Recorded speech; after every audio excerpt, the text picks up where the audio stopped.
Hello everyone, welcome to my channel. Today we are going to see 10 daily use sentences. Let's get started.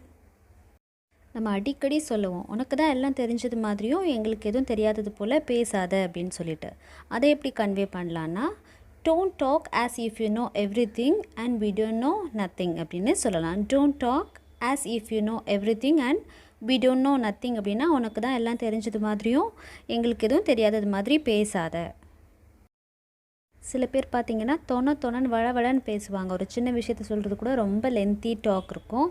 So அதை எப்படி சொல்லலாம் அப்படின்னா, cut the crap tell me what அப்படின்னு சொல்லலாம். Cut the crap and tell me what அப்படின்னா வளன்னு பேசாத, இல்லை தொணன்னு பேசாத, என்னன்னு சொல்லு அப்படின்னு சொல்கிறதுக்கு you can use this sentence. நீ யாராக இருந்தாலும் எனக்கு கவலை இல்லை அப்படின்னு சொல்லுவோம். அதை எப்படி சொல்லலாம் அப்படின்னா, I don't care who ever you are அப்படின்னு சொல்லலாம். I don't care who ever you are அப்படின்னா நீ யாராக இருந்தாலும் எனக்கு கவலை இல்லை.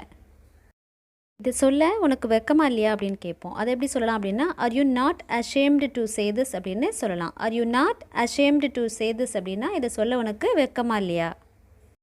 உனக்கு இதில் அது அலர்ஜி இருக்கா அப்படின்னு கேட்போம்ல, அதை எப்படி கேட்கலாம் அப்படின்னா, are you allergic to anything அப்படின்னு கேட்கலாம். Are you allergic to anything அப்படின்னா உனக்கு எதிலையாவது ஒவ்வாமை உள்ளதா, இல்லைனா எதிலையாவது அலர்ஜி இருக்கா அப்படின்னு அர்த்தம்.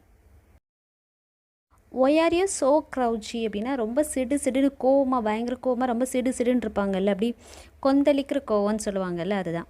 ஒய் ஆர் யூ ஸோ க்ரௌச்சி அப்படின்னா நீ ஏன் ரொம்ப கொந்தளிப்பாக இருக்கிற, ரொம்ப சிடுன்னு இருக்கிற அப்படின்னு அர்த்தம்.